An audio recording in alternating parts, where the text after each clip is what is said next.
Why Cultural Heritage Matters is a co-production of the Hill Museum and Manuscript Library, HMML, at St. John's University, ensuring that manuscripts threatened by war, disasters, looting, and neglect are preserved and accessible for future generations.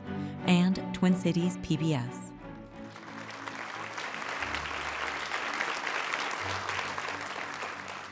And I welcome you to tonight's event in which we celebrate Father Columba Stewart, the 2019 National Endowment for the Humanities Jefferson Lecturer. We can be especially proud as we celebrate this evening because we are marking the very first time a Minnesotan has won the nation's highest honor in the humanities.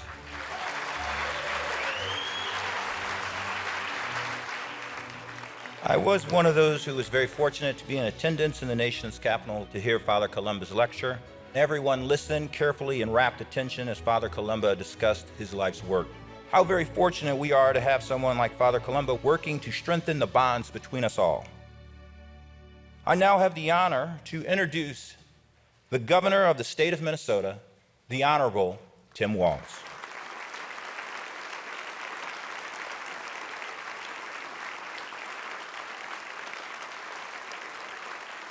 Being champions for the humanity is who we are. It's in our blood. The humanities are especially strong in Minnesota.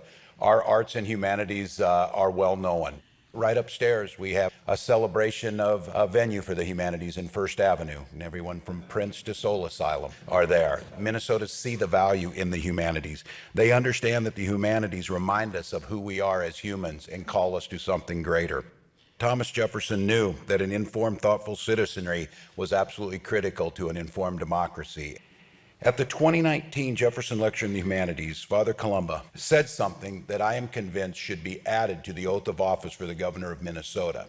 We are at a great risk of losing the capacity to listen, and therefore losing our ability to understand. The terrain for rational discourse has shrunk to a narrow strip between camps. In such times as these, we must dig deeply into our respective stores of wisdom and offer whatever we find for the sake of mutual understanding, the only possible basis for reconciliation and the resolve to move forward for the common good. Wise words. It is an honor for me to introduce him to you, Father Columba Stewart, the National Endowment for the Humanities Jefferson Lecturer 2019.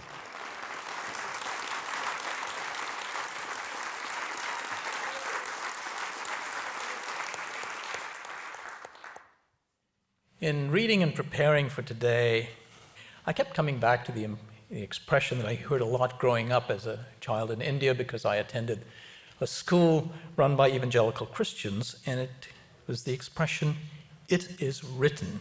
It comes from the Gospel of Matthew.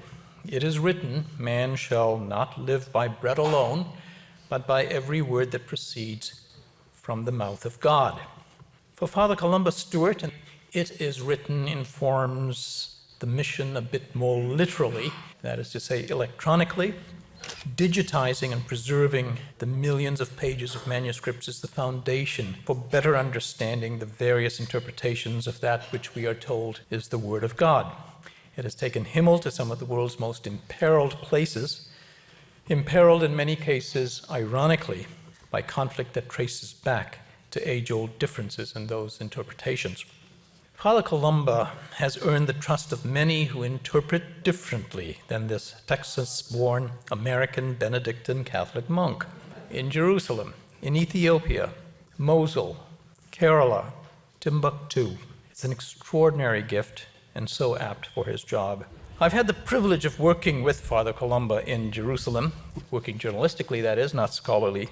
He may be steeped in scholarship from the bluest of academ's blue chips, and he speaks several languages, but thankfully those include the 6th grade level vernacular of a journalist. Thank you, Fred. I want to go back to something you said to me years ago when we first started working together. You described Benedictines as guardians of culture.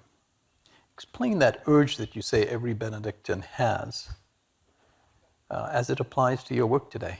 We're a kind of interpretive community. So if you come and spend time with us in the monastery and you come to our prayers, We're praying through the Psalms, we're listening to readings from the Bible, readings from other Christian authors, and we're trying to put the pieces together from all of those sources to make sense of our own lives now. So it's looking at the past, but making the words of the past speak today in language that we can understand, whether it be the 6th grade level English of the journalists that you mentioned, or maybe a little more rooted in the Christian tradition. So what this means for us is that when we talk about this notion of preserving culture, or you use the phrase guardian of culture, it's not grabbing it and holding it like this so that it's untouched or protected from other people. The whole point of it is to make it live and breathe and to share it. So this little caricature that many of you probably have in your imagination of the Benedictine monk copying the manuscript hunched over the copy desk. What's interesting about that is it's not a static picture. It's making a copy. It's writing it out so that another generation can read it, so that it can be given to another community. And so this is how we think of our role in doing digital preservation of old manuscripts.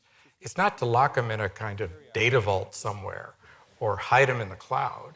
It's precisely to get them out there and make them accessible to their communities of origin, and then to those around the world who are interested in learning more about these cultures. Who do you expect is amplifying the messages, contained therein? Who are you relying? Is it academics? Are they taking it into classrooms? A bit of a barrier of entry to the manuscripts themselves. And that not only are they not written in 6th grade English, they're not written in English at all. So there is a kind of scholarly intervention that has to happen to describe what's in them, and ideally to publish it, maybe do a translation of it, and then to find ways to take the message out more broadly. And so when we see people coming to visit us, we see everything from elementary school classes to graduate students to seniors who are interested in gleaning something from all of this work that can make sense to them. And an increasingly important part of our job is moving them out of that narrow tunnel of academic and scholarly interest and putting them out there so that a broader public can make sense of the world in which we all live. I was at Augsburg University just in the last week and listened to a Palestinian pastor by the name of Mithri Raheb. And he described, in the context of the larger conflict in the region, the Bible as being like Costco. He said, you can go to a Costco and find anything you want. And so I have a question for you about how you decide where you're going to go in terms of projects you adopt for digitization, for example. Do you go purposefully to an aisle that you know, or is it a case of being distracted by something on the shelf that looks interesting? So for a moment, I'll stick with the unfortunate metaphor of Costco. So there are situations where we're pushing the cart down the aisle, and then we turn into the next aisle, and we go down that aisle. So you start a project in Lebanon, then it's logical to work in Syria. Then if you're working there, you go across the border into Southeast Turkey. So there's a kind of proximity discovery that can happen. But then we see a conflict zone, or we meet somebody who represents a particular culture and says, have you thought about us? And then we have to ask ourselves, can we somehow connect the dots between what we've been doing in this place and that place? Or can we foresee that maybe over the next 20 years, we'll be able to connect the dots so that we don't have just random collections of digitized materials, but you begin to have a kind of connected web of things which can tell some kind of story.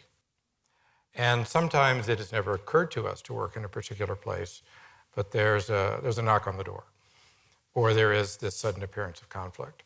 Now, when we get somewhere, we don't decide which manuscripts we are going to digitize, because we don't feel we can choose now what might be important for scholars or members of those communities 50 years from now or 100 years from now.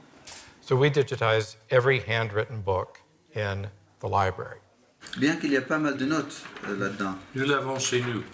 And then ideally, we find another library in the same location, and we begin to capture intellectual culture or microculture of a particular city or a region so that people can gain an understanding of what these people were thinking and what they were saying to each other and what they were thinking kind of in their respective camps.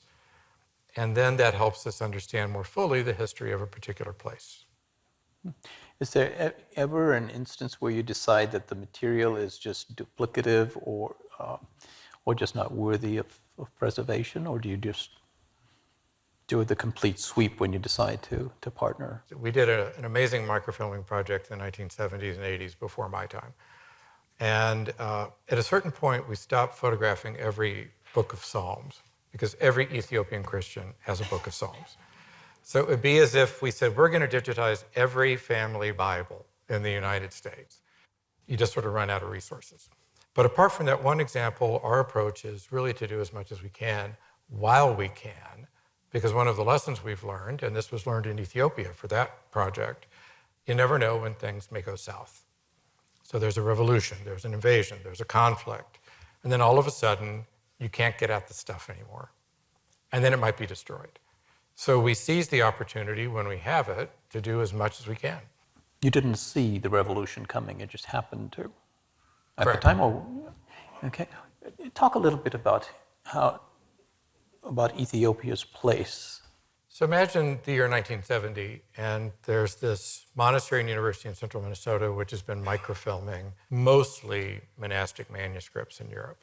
And somebody calls up the director at that time, Dr. Julian Plant, and says, could you help us in Ethiopia?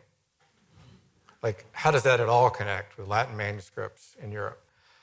But as Dr. Plant learned more and listened to the persuasive powers of Dr. Walter Harrison, he understood what he was getting at, because here was a country in Africa which had very ancient Christian roots, and for various reasons had been somewhat isolated from the Christianity of the Byzantine Empire and certainly of the Western Empire, and was distinctively African, strong Jewish roots, and had a remarkable literary culture, which was very little known in the West. And so whereas the quest in that project may have been Professor Harrelson's interest in finding these books of the Ethiopian Bible, which are not found in our Bibles, quickly there was a recognition that there was a whole culture here, which was threatened by modernity. That was the perceived threat at the time. So this is 1970, worried about modernity. We didn't even talk about globalization back then. But then as the project was just getting off the ground, there was this revolution. The emperor was deposed, later executed. Patriarch of the Ethiopian Orthodox Church was executed. And remarkably, thanks to the Ethiopians who are actually doing the work, as we always do, local people are trained and paid to do the work, they kept the camera going and resulted in this unique archive of some 8,000 Ethiopian manuscripts. When you go to places that don't invite you in, that you've discovered, what gives you the credibility to go into a place that is filled with contention and histories, schism, all of that stuff? Why do they let you in? I think the Benedictine Connection makes quite a difference because people, even if they're not Christians, have some vague sense that the Benedictines do have this role in cultural preservation. So whether I'm actually wearing this or not, I wouldn't wear this if I showed up to talk with an imam about the collection in his mosque, but he would know who I am. And so there's no hiding what our connection is. We're clearly a scientific academic institution, which doesn't have a confessional orientation in terms of the work we actually do, but the roots of our project and our sponsoring institution is related to this Benedictine monastery. And that's a great way to signify to somebody that you are a not-for-profit. Because in a way, Benedictine monks are the original not-for-profit organization. And so that's been surprisingly helpful even when working with non-Christian communities. Is there, in these ancient milieus, if you will, where things seem so timeless, a similar appreciation for digital preservation?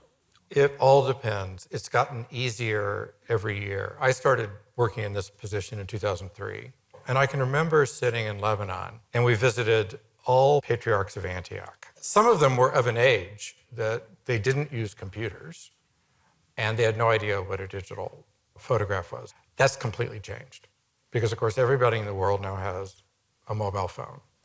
And people who live in places like the Middle East or Africa or South Asia, where the landline infrastructure was never very good, just leapt completely over all the intermediate stages and went full on into digital.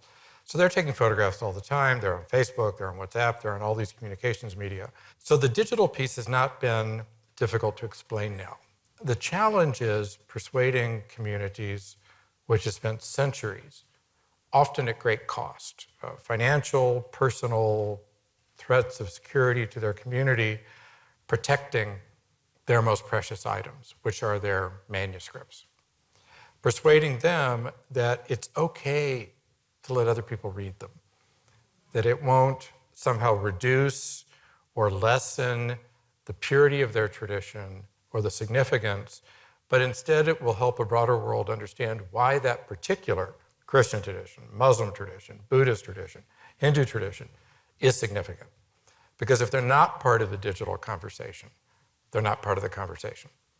Sometimes it takes a while to make the case. We go back more than once, build the personal relationships, which are so much a part of life in what are still highly traditional societies, like the one you come from. You know how this works. You don't show up and say, have I got a deal for you?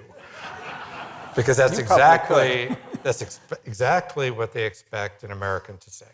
And their suspicion is they've come to take our stuff and they know how to make money off it. And so finding ways to convince them that it really is a partnership, that they retain their rights and their identity, even as they generously share these materials with an online scholarly community, can sometimes take a while. But of course, cultivating those kinds of relationships means that you establish relationships that are deep and long-lasting. And that's one of the most rewarding parts of this, is it's not just you do the job and you leave, but you maintain contacts and broaden the network and build in some small way a greater and deeper respect for difference. Are there parts of the world that you would like to go that you're concerned about, frontiers where you think there are manuscripts and rich literature that is imperiled? So we're working in a number of hotspots right now. Our current largest project is in Mali with the manuscripts of Timbuktu. And people who follow the geopolitical situation know that Western Africa, particularly as you get more in the northern part of Western Africa, is really a front line for all kinds of religious and ethnic conflicts. The power of governments there is evaporating before our very eyes. Countries are essentially imploding in their ability to maintain security, and yet they have these incredibly rich collections. So we're very privileged to be working in places like that. The lesson we've learned is that you can't predict what the next conflict zone is going to be, because so many parts of the world are much more on a kind of knife's edge than we can realize. And so it's not as if we have powers of prognostication so that we can say, in 5 years, there's going to be something happening in Kashmir, and so we better be there. It just doesn't work that way. So instead, we try to follow our noses. We cultivate contacts. There are areas where we have not done much work. For example, Central Asia, where there's incredibly rich culture. These are countries which face a number of challenges in the post-Soviet space. Enormous problems with corruption, with nepotism, with ethnic tensions. We'd love to get in there. We haven't yet. So we do have some places that are kind of in the longer view. But meanwhile, with our work in South Asia and India, now in North India, as well as the work we did in Kerala, in the area that has a lot of Christians, and in Nepal, and a new project with a very interesting collection of Persian and Urdu manuscripts that used to be in Delhi. And in 1947, when India was partitioned, they took half of them to the new state of Pakistan just in case. And the other half are still in Delhi. So here's a great example of how the digital space allows you to reunite a collection, which is now lying on opposite sides of a very hostile border. You have such a trench-level view of how this all unfolds on the ground. When manuscripts are destroyed in war, is it as a collateral damage kind of thing, or are they, I imagine that they vary, but are they more frequently now being specifically targeted for what they are, for their intrinsic content? So if the conflict is religiously motivated, there's a higher danger that things can be targeted. So much of the Iraq-Syria thing with ISIS. And what happened in Timbuktu, There were initial reports back in 2013 that the great libraries of Timbuktu had been destroyed because of this kind of complicated jihadist takeover of the town, which was religious. It was also an ethnic conflict. And there were some photographs of burned manuscripts. And then it turned out most of them had been evacuated ahead of time. So somebody knew that this was coming. The reason the manuscripts that they found were burned is because they weren't just Qurans. Therefore, this marvelous expanse of Islamic learning, of legal commentary, of poetry, of devotional works, of texts about medicine and healing and prayers, all of this was a threat to that worldview. Now, before we get too smug, there are also people in the Christian world who might have a similarly fanatical view of what's appropriate literature. And so the common enemy for all of us who work in this field, whatever our national identity or whatever our religious affiliation, if we even have one, the common enemy is that kind of intolerance that can't bear the idea that there are significant texts, significant voices that are different from their own. And when I hear you in the Jefferson Lecture talk about the anti-elitism, the resentment of the concentration of wealth that led to the plundering of the Cluny Abbey, for example, in 1798, I'm sure there are a lot of people who see parallels with our time today. What can you tell us about that? I mean, is it an apt comparison? So the French Revolution, I mean, there was such a rich background to it, but there was certainly resentment at disparity of wealth and the concentration of power in elite institutions. So when you stop and think, well, perhaps there are some parallels. I mean, income inequality has never been greater than it is right now. I think we're keenly aware of that. That's becoming more and more an issue on all sides of the aisle, and perhaps for different motivations or perceptions, but everybody's feeling it. And I think also this sense that somehow the people we trusted to do it right have let us down. Universities, political institutions, churches, the media, the blowback that the media is getting now. I mean, I think of the old days of Walter Cronkite. Everybody trusted Walter Cronkite.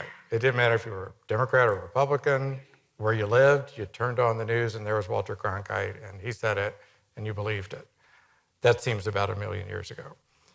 So then the question is, are we going to have a revolution like there was in 1798? Can we find a way to navigate those really choppy waters with our existing political institutions and economic institutions, with our Constitution, which is a remarkably durable document, no matter how battered it sometimes seems? Or are we going to find that the situation has become such that those institutions can't work anymore? I think we still have time before it gets that far, but I think this makes it important for us then to look at these lessons of the past and say, well, what happened in France in the 18th century? What happened in Europe in the 1930s? Could that happen here? What did they think might be possible in their countries?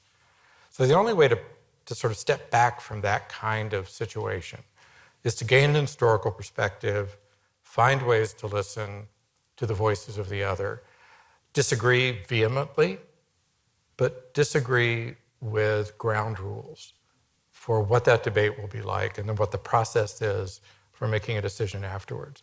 Because if we lose that, we've lost it all. Sometimes I wonder what's going to happen when technology as we know it collapses. So, Benedictines, we've been there, we saw it, then it came back, then it goes away again, then it comes back. And I don't want that to happen because we've got 20-something million digital files out there. But is it going to take a shock like that to make people return to that place where I think all of us find sanity and meaning, which is our own local community? Digital's great, you get the whole world. On the other hand, the people I know who work in pastoral ministry, for example, the church has all sorts of problems, country has all sorts of problems, world has all sorts of problems. Where do they find their meaning and their sanity? Among their parish community. So the people you're actually interacting with, the people you're helping through their times of struggle. I think this is the same is true in our monastery. It's easy to be overwhelmed by everything out there, but if you can look once more at what's right in front of you, or what's right next to you, it can recalibrate your perspective. That is such a solid takeaway to wrap up this conversation. One of the most memorable things that I ever heard said to me was by Archbishop Desmond Tutu. He's reflecting on all that has gone wrong in post-apartheid South Africa. And he said, "I am a prisoner of hope."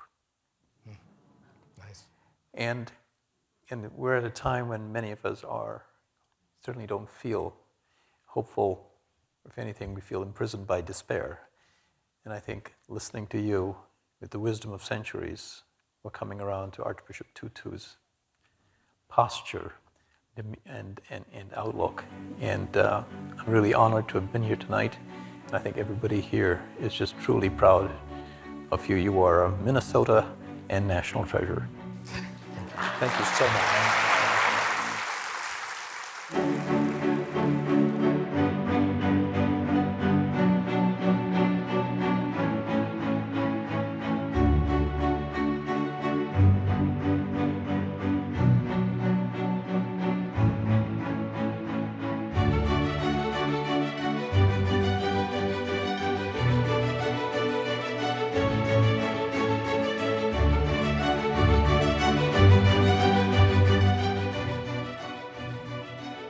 Why Cultural Heritage Matters is a co-production of the Hill Museum and Manuscript Library, HMML, at St. John's University, ensuring that manuscripts threatened by war, disasters, looting, and neglect are preserved and accessible for future generations. And Twin Cities PBS.